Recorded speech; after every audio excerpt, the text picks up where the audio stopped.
السلام علیکم۔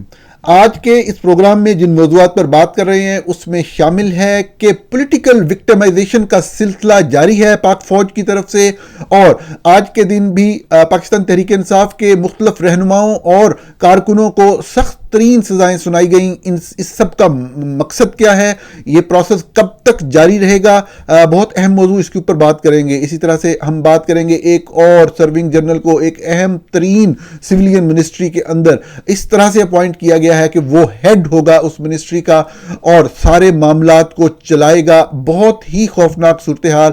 اس وقت پولیٹیکل فورسز کو کرنا کیا چاہیے، یہ ہمارا دوسرا نقطہ ہوگا۔ اور اسی طرح ہم بات کریں گے کہ بھارت کے اوپر الزامات بھی لگ رہے ہیں اور تعریف بھی ہو رہی ہے پاکستانی میڈیا میں، یہ کیا معاملہ ہے، تفصیل سے بات کریں گے۔ اپنے مین موضوع سے ہی گفتگو کا آغاز کرتے ہیں۔ پہلے میں چند فقرے پڑھ کر آپ کو بتا دوں کہ جو فیصلہ آباد میں 4 مقدمات تھے 9 مئی کے حوالے سے، 3 کا فیصلہ پہلے آ چکا ہے، 4تھے کا فیصلہ آیا، اور یہ انسداد دہشت گردی کی خصوصی عدالت نے 9 مئی کو رانا ثناء اللہ کے گھر پر مقدمے کا فیصلہ سناتے ہوئے 59 ملزمان کو 10 سال کی قید کی سزائیں سنائیں۔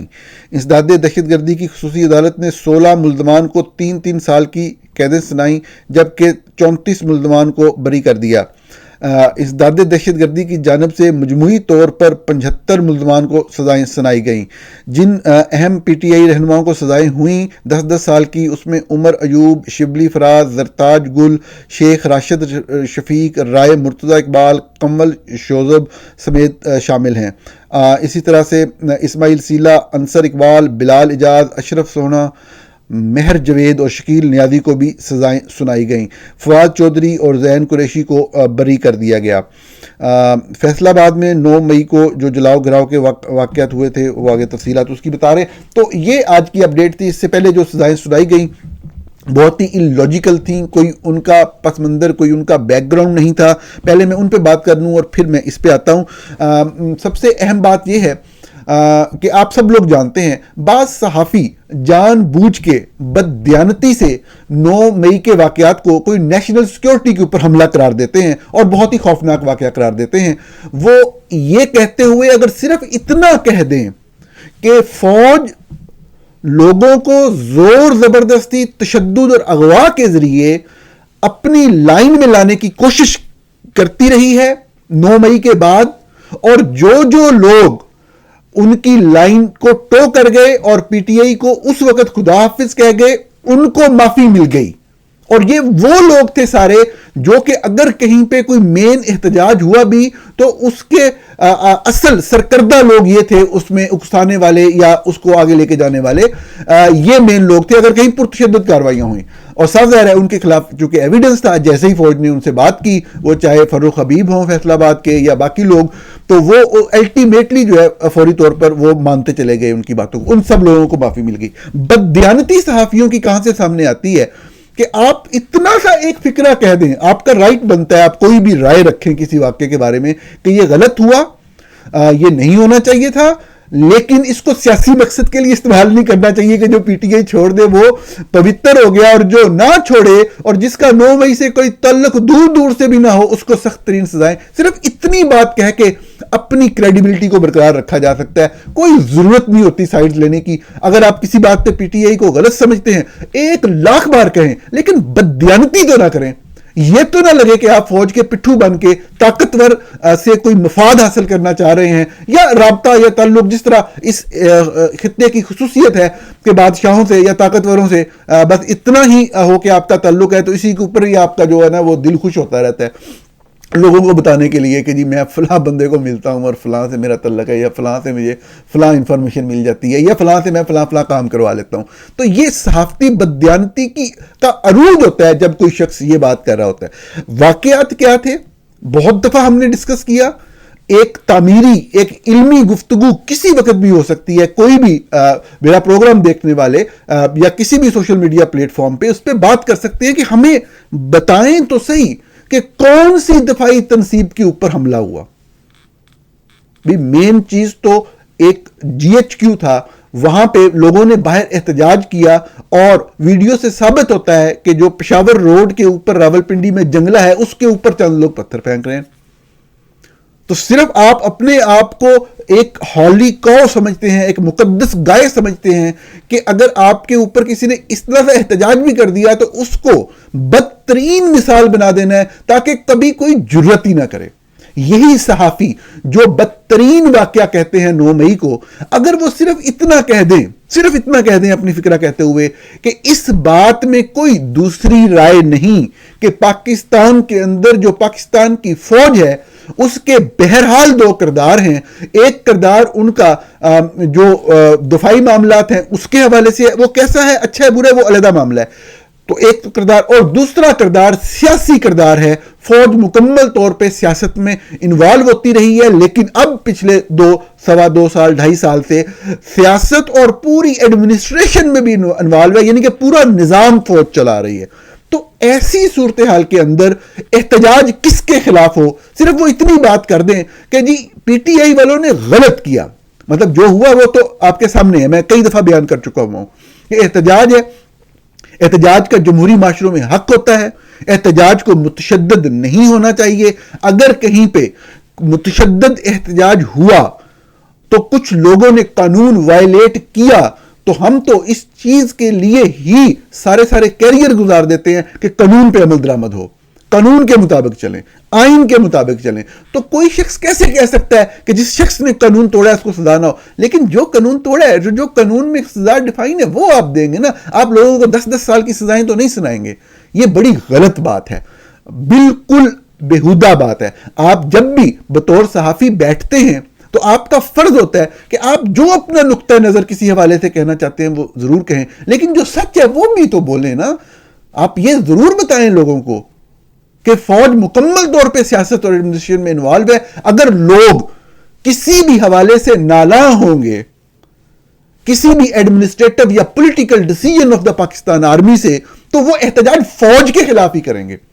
آپ جتنے واقعات اٹھا کے دیکھ لیں, کہیں کسی چوک چوراہے پہ کوئی یادگار بنی ہوئی ہے, کوئی جہاز لگا ہوا ہے, اس کے اوپر لوگ اٹیک کر رہے ہیں تو دفاعی تنصیبات پہ حملہ. ایک صرف واقعہ لاہور میں جو کور کمانڈر ہاؤس کو جلانے کا ہوا, تو ہم سب لوگ جانتے ہیں آج سے نہیں کئی دہائیوں سے وہ جو کور کمانڈر ہاؤس تھا وہ پولیٹیکل ایکٹیویٹیز اور پوری ایڈمنسٹریشن کو اس علاقے میں کنٹرول کرنے کے لیے استعمال ہوتا تھا. وہ نفرت کا نشان تھا جس کو بعد میڈیا چینل نے جناح ہاؤس کا نام دے دیا, جو کہ غلط تھا, کبھی بھی وہ جناح ہاؤس نہیں رہا. تو اب بات یہ ہے کہ اس سارے معاملے کے اندر اگر آپ دیکھیں, اس کو سمرائز کریں تو بنیادی بات یہی بنتی ہے کہ احتجاج ہو گیا. جن لوگوں نے مختلف 3-4 جو مین پوائنٹ ہے احتجاج لیڈ کیا تھا یا ادھر گئے تھے اور جن کے خلاف کوئی ایویڈنس تھا, پتہ لگا کہ وہ لوگ تو سارے فوج کے ساتھ ملے ہوئے تھے. ثابت ہو گیا بعد میں, دا مومنٹ وہ اٹھائے گئے اور انہوں نے باہر آ کے پریس کانفرنس کر دی کہ جی ہم پی ٹی آئی کو چھوڑنے کا اعلان کرتے ہیں. تو بات اتنی سادہ نہیں ہے جتنی بعض لوگ بنا کے پیش کرنے کی کوشش کرتے ہیں. جہاں جہاں پی ٹی آئی غلط ہے آپ ضرور بولیں.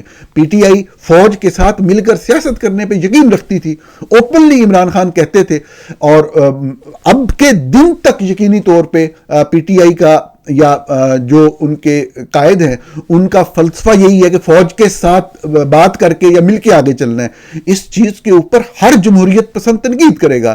وہ پولیٹیکل فورسز کے ساتھ بیٹھتے نہیں, ڈائیلاگ نہیں کرتے, ہر جمہوریت پسند اس کے اوپر تنقید کرے گا. اور یہ بات, لیکن جو غلط ہے اس کو غلط, لیکن جو بات آپ احتجاج کے اوپر کیسے تنقید کر سکتے ہیں. میں نے بارہا کہا کہ احتجاج اگر کہیں پہ متشدد ہوا ہے تو جو متعلقہ قانون وائلیٹ ہوا ہے اس کے مطابق سزا دیں, بات ختم کریں.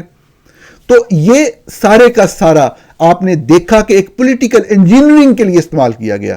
کم از کم یہ جو لوگ بیٹھ کے فلسفے جھاڑتے ہیں ٹی وی کی سکرینوں کے اوپر اور اپنے تحریروں کے اندر, کم از کم وہ یہ بات ہی کہہ دیں کہ جی 9 مئی تو غلط ہوا تھا. کاش وہ یہ کہہ دیں, اگر ان کے اندر دیانتداری کا ایک رمق بھی باقی ہے, کہ غلط ہوا تھا لیکن بعد میں اس کو پولیٹیکل انجینئرنگ کے لیے استعمال کیا گیا. جو لوگ ساتھ مل گئے ان کو چھوڑ دیا, جو نہیں ملے ان کو ان کی جتنی مزاحمت ہے اس کے تناسب سے سزائیں سنائی جا رہی ہیں. یہ جتنے بھی لوگ ہیں آپ کو سب پتہ ہے کہ یہ عمر ایوب ہوں, شبلی فراز ہوں, زرتاج گل ہوں, مطلب یہ وہ لوگ ہیں کہ جو کسی بھی وجہ سے اپنی پولیٹیکل آئیڈیالوجی کی وجہ سے وہ مطلب پارٹی کے ساتھ اپنی پولیٹیکل پارٹی کے ساتھ کھڑے ہیں. تو اس کے اندر میں آپ کو بتاؤں کہ اب یہ واقعات جو ہے کئی مختلف شہروں میں ہو رہے ہیں. آپ جانتے ہیں کہ ایک ہی طرح کے لوگوں کو ہر جگہ پہ نامزد کیا گیا. کیوں؟ کیونکہ وہ مطلب ہے کہ لائن ٹو نہیں کر رہے. ایک تو وہ ہوا کہ جنہوں نے واقعے میں ڈائریکٹلی انوالو تھے، جس طرح فاروق حبیب وغیرہ فیصل آباد کے، اور اس طرح کے کریکٹر آپ کو ہر جگہ پہ ملیں گے، وہ تو فوری طور پہ جا کے فوج کے ساتھ مل گئے اور وہ پوتر ہو گئے، وہ پاک ہو گئے. پہلا مرحلہ یہ تھا. اب یہ مرحلہ ہے سزائیں سنانے کا. تو جو جتنا زیادہ آواز اٹھا رہا ہے، جتنا زیادہ اپنی پارٹی سے کمیٹڈ ہے، اس کو اتنی زیادہ سزا سنائی جا رہی ہے. ایک بندے کو 3-4 مقدمات میں سیم ڈے کے واقعات میں ان کو 3 مختلف شہروں میں دکھا کے سزا سنائی جا رہی ہے. اب اس کی دلیل کیا ہے وہ آپ کو پتا ہے. بلکہ میں آج دیکھ رہا تھا حامد میر صاحب کے پروگرام کے اندر رانا ثناء اللہ کا ایک کلپ چلایا گیا. رانا ثناء اللہ سیاستدان ہیں، ان کی بہت ساری چیزوں سے اختلاف کیا جا سکتا ہے، لیکن بولنے کا ان کا ایک انداز جو ہے وہ ایسا ہے کہ بعض لوگ ہوتے ہیں کہ وہ بعض اپنی احساسات یا اپنی فیلنگز کو چھپا نہیں سکتے. تو رانا صاحب ان لوگوں میں سے ایک ہیں. جب بھی انہوں نے کوئی غلط بات کرنی ہوتی ہے یا کوئی ایسی بات کرنی ہوتی ہے کہ جو غلط ہو لیکن اس کو ماننا نہیں ہے کہ غلط ہے، یعنی کہ پارٹی اس طرف جا رہی ہے یا پارٹی کا فائدہ ہے یا مخالف کو زچ پہنچ رہی ہے، تو وہ پھر اب کسی دور میں جمہوری بندے تو رہے ہوئے ہیں، اب وہ کیا کرتے ہیں کہ جب بھی انہوں نے کوئی ایسی بات کرنی ہو کہ نہیں ان کے ساتھ ایسا ہونا چاہیے، تو ان کے ایک طرف جو ہے نا ہونٹ میں ان کی ایک خاص طرح کی مسکراہٹ آتی ہے کہ وہ جس سے وہ بتا رہے ہوتے ہیں کہ میں جھوٹ بول رہا ہوں، لیکن بات یہی ہے. اب جب حامد میر صاحب نے ان کے گھر پر حملے کا سوال پوچھا تو انہوں نے ایک بات تو یہ کہی کہ جی سب لوگ، ہم وہاں کے ہیں، یہ لوگ وہاں کے تھے، ہم ایک ایک بندے کو جانتے ہیں. تو جب حامد میر صاحب نے کہا کہ آپ کو پورا یقین ہے، انہوں نے کہا ہے پورا یقین ہے، بتا رہا ہوں، میں گارنٹی دے رہا ہوں. انہوں نے کہا جی زرتاج گل صاحب کا نام کیا ہے؟ تو پھر ان کے چہرے پہ وہ خاص مسکراہٹ کے بغیر وہ جواب نہیں دے سکے. ان کو پتا تھا کہ وہ پاک فوج جو ہے وہ ساری چیز کو مینوپولیٹ کر رہی ہے، تو میں نے اب اس کے خلاف بھی نہیں جانا. تو انہوں نے کہا نہیں، ان کے اوپر تو منصوبہ بندی کا اور اکسانے کا الزام ہے. تو اکسانے کا الزام جو ہے وہ لگا کر ان لوگوں پہ جو وہاں موجود بھی نہیں تھے، تو ان کے اوپر وہ کیسز بنا دیے گئے. اب یہ طریقہ نکالا گیا. حالانکہ اسی کیس کے اندر زین قریشی جو شاہ محمود قریشی کے بیٹے ہیں اور فواد چودھری، ان کے اوپر بھی اکسانے کا الزام تھا. اب فواد چودھری چونکہ لیٹ گئے اور مطلب ہے کہ جو بھی ڈیوٹی تھی ان کی، وہ پہلے ایک جگہ ڈیوٹی کر رہے تھے، پھر وہ ان کو مطلب ہے کہ جب احساس ہوا کہ یہ تھوڑا سا کوئی نظریاتی ہونے کی کوشش کر رہے ہیں، ان کو پنسایا گیا. وہ ان کے بندے تھے اور نئی ڈیوٹی ان کو لگا دی گئی کہ ابھی آپ پیچھے ہٹ جائیں. وہ پیچھے ہٹ جائے، پھر ان کی ڈیوٹی لگائی گئی نہیں اب آپ کلیم کریں کہ آپ پی ٹی آئی میں، پھر وہ اس طرح کر رہے ہیں. تو اکسانے کا الزام بھی ان لوگوں پہ جو آپ کی لائن ٹو کر رہے ہیں، وہ ان کو سزائیں نہیں ہو رہی اور انہی کو ہو رہی ہیں جو کہ کھڑے ہیں. یہ بڑا عجیب و غریب ہے، بہت ہی افسوسناک ہے. جس طرح سے اب لیٹسٹ واقعہ جو ہوا ان کا علیمہ خان کے بیٹوں کا، تو دیکھیں کہ پہلے انہوں نے شہریز خان کو گرفتار کیا، ایک بیٹے کو گرفتار کیا. سارا پاکستان نے کہا یار اس کا تو تعلق ہی نہیں، یہ تو موجود بھی نہیں تھا ادھر، اور یہ پولیٹیکل بندہ بھی نہیں، اس کا سیاسی سرگرمیوں سے تعلق ہی نہیں ہے. اگلے دن انہوں نے دوسرے بیٹے کو گرفتار کر لیا اور اپنے لوگوں سے کہلوایا بار بار کہ جی یہ کہیں کہ یہ دیکھیں جی یہ تصویر ہے فلاں 9 مئی کی احتجاج کی کور کمانڈر ہاؤس کے باہر، جو کہ احتجاج سب کا حق ہے، تو اس میں یہ صاحب اس کے ساتھ کھڑے ہوئے ہیں. تو یعنی کہ اپنے لوگوں سے، یہ سنیے گا، یہاں سے آپ کو بددیانتی اور بدنیتی کا پتہ لگتا ہے کہ جب مختلف، میں نے دیکھا اینکر پرسن نے اپنے پروگرام میں یہ بات کی ہے کہ جی وہ جو شیر شاہ ہے، جو دوسرا بھائی ہے، وہ تو وہاں موجود تھا. یعنی کہ وہ تسلیم کر رہے ہیں، اب کہہ نہیں رہے، صرف کہہ دینے سے ان کی نیوٹریلٹی اور ان کا پروفیشنلزم ثابت ہو جاتا. کوئی بات نہیں، یہ سیاسی معاملات ہیں، گرفتاریاں ہوتی ہیں، لیکن کیا صحافیوں کو، میڈیا کے، صحافت کے شعبے سے منسلک لوگوں کو اپنی ذات، اپنے آپ کو بالکل فنا کر دینا چاہیے، ختم ہو جانا چاہیے؟ ارے بھائی، جس لمحے آپ منہ سے فکرہ نکال رہے ہیں کہ جی شیر شاہ کی تو وہاں پہ تصویر بھی سامنے آ گئی ہے، تو آپ یہ بھی کہہ دیں کہ اس سے ثابت ہو گیا کہ جو پہلے بھائی کو اٹھایا تھا گھر میں داخل ہو کے، وہ غلط تھا، یعنی اس کے خلاف کوئی بھی الزام اس طرح سے نہیں ہے یا کوئی بھی ثبوت نہیں ہے. یہ بات نہیں کہیں گے کیونکہ کہنے کی اجازت نہیں ہے. تو پھر آپ یار ایشو ہی ڈسکس نہ کریں، کوئی اور ڈسکس کر لیں. میں تو ہمیشہ سے بعض لوگ میرے بارے میں اس طرح کی بات کرتے ہیں کہ میرا کوئی کسی معاملے سے پہ سخت موقف ہے، حالانکہ میں ہمیشہ سے حکمت عملی کا قائل رہا ہوں. میں ان لوگوں میں سے رہا ہوں ہمیشہ سے کہ آپ اگر نہیں برداشت کر سکتے ظلم کو تو خاموش ہو جائیں، غائب ہو جائیں. میں بالکل سیلف سینسرشپ ہم نے کی ہے، اس میں کوئی اعتراف کرنے میں کوئی برائی نہیں ہے. کئی سال سینسرشپ کی ہے. جب میرے پہ حملہ ہوا 2017 میں اکتوبر میں ISI کے ہیڈ کوارٹر کے سامنے، تو اس وقت بھی میرا ٹویٹر اکاؤنٹ جو تھا بند تھا، کئی لمبے عرصے سے بند تھا. میں نے سوشل میڈیا ہی ڈی ایکٹیویٹ کر دیا ہوا تھا. تو میرا صرف یہ پوائنٹ ہے کہ آپ جھوٹ تو نہ بولیں یار، خاموش ہو جائیں اگر آپ سے سچ نہیں بولا جا رہا. میں بالکل حکمت عملی کا قائل ہوں، کوئی اس میں مجاہد بننے کی اور وہاں پہ جب اس طرح کے حالات ہو کہ آپ کو مار دیا جائے یا آپ کی فیملی کو نشانہ بنایا جائے جس طرح کے ہمارے خاندان بھگت رہے ہیں، تو آپ خاموش ہو جائیں. لیکن جھوٹ بولنا مطلب آپ کم از کم ایک فکرہ منہ سے نکال دیں کہ اب جب کہ ادارے مطلب گرفتار جس نے بھی کیا، جس کو بھی دکھایا گیا، وہ تو آپ سب کو پتہ لگ گیا کہ شارز کی گرفتاری کے بعد رانا ثناء اللہ ٹی وی پر بیٹھ کر کہہ رہے ہیں کہ میری پولیس چیف سے بات ہوئی ہے تو انہوں نے تو نہیں گرفتار کیا، تو جنہوں نے کیا تھا بعد میں انہوں نے پولیس کو دے دیا. تو کم از کم آپ اتنا ہی کہہ دیں کہ اب وہی لوگ پھر میڈیا کو فیڈ کر رہے ہوتے ہیں کہ اب یہ چلا دیں کہ جی شیر شاہ وہاں پہ موجود تھا. تو کم از کم اتنا فکرہ ہی بول دیتے ہیں کہ بھائی یہ بات تو ہے، لیکن اس کا مطلب ہے ایک بھائی کو غلط گرفتار کیا. مقصد کیا تھا؟ علیمہ خان کو دبانا.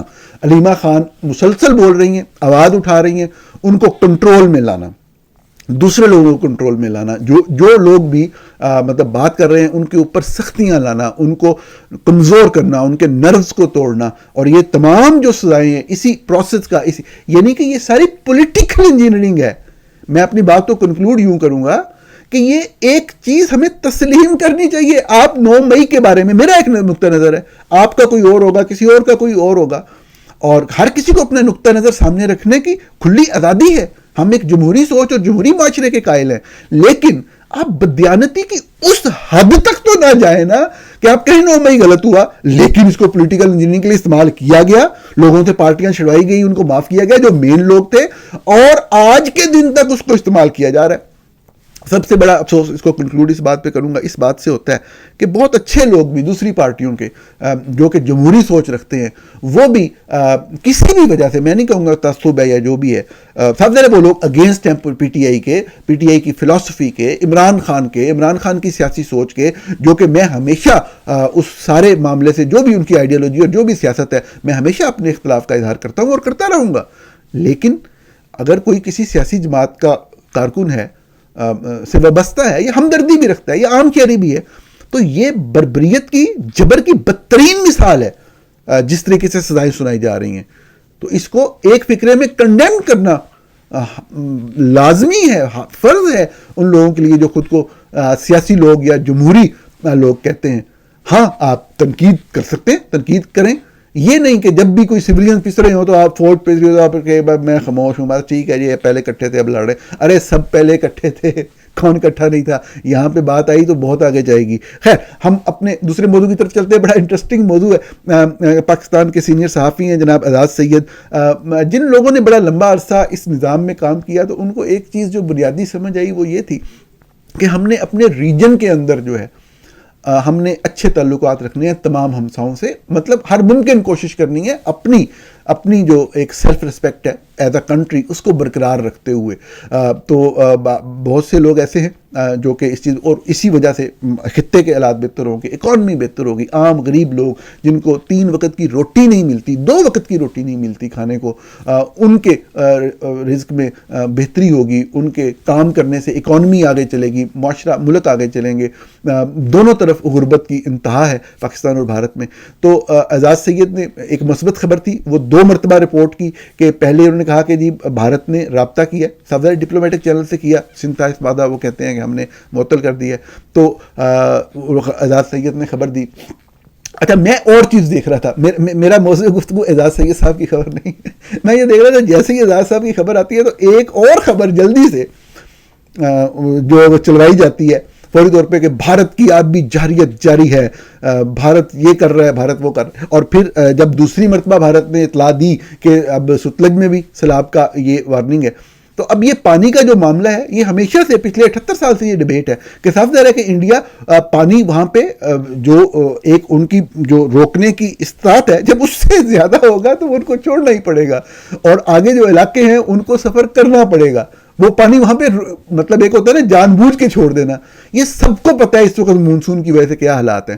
تو اعجاز سید صاحب ایک پروفیشنل صحافی کے طور پہ ایک پروفیشنل خبر دے رہے تھے، لیکن ان پروفیشنل ادارے جو کہ میڈیا کو کنٹرول کر رہے ہیں وہ مسلسل ایک آبی جارحیت کی خبر بھی چلوا رہے تھے. بڑی مضحکہ کی صورتحال تھی. ہمیں یقیناً ایشوز کو سمجھنا ہے، تنقید ضرور کرنی ہے جو غلط بات کر رہا ہے، غلط کام کر رہا ہے، لیکن ہم نے ایک ریشنلٹی کا، ایک انصاف کا دامن جو ہے وہ کبھی نہیں چھوڑنا. ایک موضوع جس کے اوپر بات کرنا چاہتا ہوں کہ آرمی کے ایک جنرل جو ہیں میجر جنرل، ان کو ایک ایڈیشنل سیکرٹری کے طور پہ وزارت داخلہ میں اپوائنٹ کیا گیا ہے. صاف ظاہر ہے آپ سب جانتے ہیں کہ باوردی آفیسر جب وہاں پہ جا کے بیٹھے گا، ایک سرونگ آفیسر، تو ساری منسٹری اس کی ایک طرح سے محتاج ہوگی، اس کو جواب دہ ہوگی، چاہے وہ جو بھی دکھاوا جو بھی ہو. یہ پاکستان میں بدترین صورتحال ہے. پہلے مختلف اداروں کے سربراہ سرونگ یا ریٹائرڈ آرمی آفیسر لگائے جا رہے تھے، اب باقاعدہ منسٹریز کے اندر جو ایک پورا سویلین سٹرکچر ہوتا ہے اس کو تباہ کرنے کے لیے آرمی سے ڈائریکٹ آفیسر اٹھا کے بھی وہاں بٹھائے جا رہے ہیں. یہ ایک سوچ ہوتی ہے کہ I am the best, nobody can perform other than me. تو ان کا اب سوچ ہے کہ جی اب جو باقی سارے لیفٹیننٹ جنرل ہیں یہ فارغ ہیں، یہ کچھ کر ہی نہیں سکتے، تو میں نے 5 سال تک کنٹینیو کرنا ہے. مطلب ان کے پاس اہلیت ہی نہیں ہے ان لیفٹیننٹ جنرل کے پاس. یہ ایک مائنڈ سیٹ ہوتا ہے. اب جی سویلین جو ہیں وہ کچھ پرفارم ہی نہیں کر سکتے، ان اداروں کے سربراہ بھی بنا دیے، ان لوگوں کو بھی لا کے بٹھا دیا. میں اپنی بات کو کنکلوڈ اس بات پہ کروں گا، یہ بڑا اہم موضوع، اس کے اوپر سیاسی جماعتوں کو بہرحال مل بیٹھنا چاہیے. اختلافات برقرار رکھیں، لیکن چند ایسی چیزیں، ایسی بنیادی چیزیں جو سسٹم کو مکمل طور پہ تباہ کر دیں. ان فوجیوں نے پھر سائڈ پہ ہو کے بیٹھ جانا ہے. یہ 71 کے بعد بھی ایسے سائڈ پہ ہو کے بیٹھ گئے تھے، اسی کچھ نہیں کیتا، سارا الزام بھٹو پہ ڈالنے کی کوشش کی. انہوں نے پھر بعد میں یہ کر دینا کہ انہوں نے ہمیں کام ہی نہیں کرنے دیا. پورا ملک تباہ ہو جائے گا اس طریقے سے. یہ ایڈمنسٹریشن کا طریقہ نہیں ہوتا. اس کے اوپر سیاسی جماعتوں کو کھل کے بیٹھنا ہے. اور میں نے بارہا عرض کیا کہ پاکستان تحریک انصاف جو صاحب بہت زیادہ مشکل کا شکار ہے، جبر کا شکار ہے. ایک کام ہے جو انہوں نے کرنا ہے کیونکہ وہ اپوزیشن کی مین پارٹی ہیں اس وقت. باقی پارٹیز اقتدار کے مزے لوٹ رہی ہیں، وہ کبھی نہیں کریں گے. 1 پوائنٹ ایجنڈا ایک ڈائریکشن میں ہونا چاہیے کہ آرمی چیف جو ہیں وہ اچھے تھے برے تھے، انہوں نے اچھا کیا یا برا کیا، وہ اپوائنٹ ہوئے جیسے بھی اپوائنٹ ہوئے. اب ان کا جو نوٹیفیکیشن تھا ان کے اپوائنٹمنٹ کا 3 سال نومبر میں پورا ہو رہا ہے، وہ گھر جائیں. پہلی بات ہے کوئی بھی قانون نہیں ہے، زور زبردستی قانون سازی بالکل نہیں ہوتی، نہ ہی اس کو تسلیم کیا جاتا ہے. باہر آ کے لوگوں نے بیان دیے کہ ہم سے زور زبردستی ووٹ دلوایا گیا. اور اس طریقے سے پوری آرمی کے ادارے کا اگر کسی بندے کے دل میں تھوڑی سی بھی پاک فوج کے لیے کوئی جگہ ہے تو یہ پورے آرمی کے ادارے کے ڈسپلن کو تباہ کر رہی ہے یہ چیز. تو یہ گھر جائیں، اور اگر کبھی فیصلہ کرنا ہے تو جو بھی پارلیمنٹ مکمل جب ہو اور ایک آزاد ماحول کے اندر ڈسکشن کرے تو وہ اس وقت جو آرمی چیف ہو جب بھی یہ قانون بنے تو اس سے اگلے آنے والے پہ اوپر وہ تعینات ہو، کیونکہ جو اس وقت ہوتا ہے اس کا نظام کے اوپر قبضہ ہوتا ہے. تو اس وقت یقینی طور پہ جو ایک اتحاد کی اور ایک یکجہتی کی ضرورت پولیٹیکل فورسز کے درمیان وہ اپنی جگہ پہ، لیکن اپوزیشن فورس کے طور پہ میں سمجھتا ہوں کہ پی ٹی آئی باتوں کو کنفیوز کر رہی ہے کہ جی فلاں کو رہا کرو، فلاں کو سزا نہ دو، ہمارے لیڈر جو اندر ہیں ان کو رہا کرو. رہائی شاہی یا ریلیف، آپ کو کسی جگہ پہ بھی کوئی نیگوسیشن یا رابطہ چل بھی رہا ہے تو سب دھوکہ ہے. ایک 1 پوائنٹ ایجنڈا اس چیز کے اوپر جب تک کلیئر نہیں ہوگا، جب تک ایک شخص جو کہ ظلم کا قائل ہے، جو ایک کوئی کام کرتا ہے بندہ اس کے خلاف، تو اس کی پوری فیملی کو نشانہ بناتا ہے. ایک شخص مائنڈ سیٹ یہ ہے، سوچ یہ ہے کہ اگر علیمہ خان کی بات پسند نہیں، وہ بات نہیں مان رہی، سخت بات کر رہی ہے، تو اس کے بیٹوں کو اندر ڈال کے اس کو نشانہ بنایا جائے. تو جس کی یہ سوچ ہے ایسے بندے کو جانا چاہیے. کم از کم اتنی سوچ اب تک اویئرنیس ہو جانی چاہیے پی ٹی آئی کے اندر کہ میرے شہباز شریف کے بارے میں ویوز سب کے سامنے ہیں. میں ان کی ایڈمنسٹریشن یا باقی چیزوں پہ روزانہ تنقید کرتا ہوں، لیکن کم از کم آپ کو اب اتنا وائز تو ہو جانا چاہیے کہ آپ کو یہ پتا ہو کہ یہ شہباز شریف نہیں کر رہا. آپ کو پتا ہونا چاہیے یہ کون کر رہا ہے اور یہ کب تبدیل ہوگا. اور اب آپ کے پاس ایک لیجیٹیمیٹ ریزن بھی ہے کہ آرمی چیف کا مدت ملازمت مکمل ہو رہی ہے اور پورے ملک کے اندر اس حوالے سے یکجہتی کی ضرورت ہے کہ فوج کے ادارے کو بچایا جائے، فوج کے ساتھ کھڑا ہوا جائے، فوج کا ڈسپلن بچایا جائے اور آرمی چیف کو خدا حافظ کہا جائے اور قانون کے مطابق جو بھی قانون یہ جو زور زبردستی واقعات کیے گئے اس کے مطابق اپوائنٹمنٹ ہو، تاکہ پاکستان کے اندر ایک سکون آئے، ایک بہتری آئے، معاملات آگے چلیں. کوئی پولیٹیکل تحریک کسی کو نہیں گراتی، کوئی کچھ نہیں ہوتا. اور سب ظاہر ہے کہ فوج کے ادارے کا ویسے بھی ایک مائنڈ سیٹ ہوتا ہے، وہ مائنڈ سیٹ تبدیل نہیں ہوگا. وہ پہلے بھی جس طرح چل رہا تھا وہ چلے گا اسی طرح ہی. لیکن ایک شخص جو اس حد تک گر چکا ہے کہ وہ لوگوں کے کیے کی سزا اس کے فیملی ممبرز کو دے رہا ہے، اور لوگوں کو کنٹرول کرنے کی کوشش ان کے فیملی ممبرز کو اذیت دے کر رہا ہے، جو کہ کبھی بھی کامیاب نہیں ہوتا، کبھی بھی کامیاب نہیں ہوتا، اور آپ کو زیادہ سخت جواب ملتا ہے اور ملے گا. تو بنیادی بات یہی ہے کہ پی ٹی آئی کو اپنی ڈائریکشن درست کرنے کی ضرورت ہے ایک اپوزیشن پارٹی کے طور پہ. اور جو سچی بات، یہ سچی بات ہے، یہ حق کی بات ہے، حق پہ اوپر کھڑے ہوں گے تو کامیابی ملے گی، ورنہ آگے کوئی امید کی یا روشنی کی کوئی کرن آپ کو اگر نظر بھی آ رہی ہے تو وہ دھوکہ ہے. بہت شکریہ پروگرام دیکھنے کا.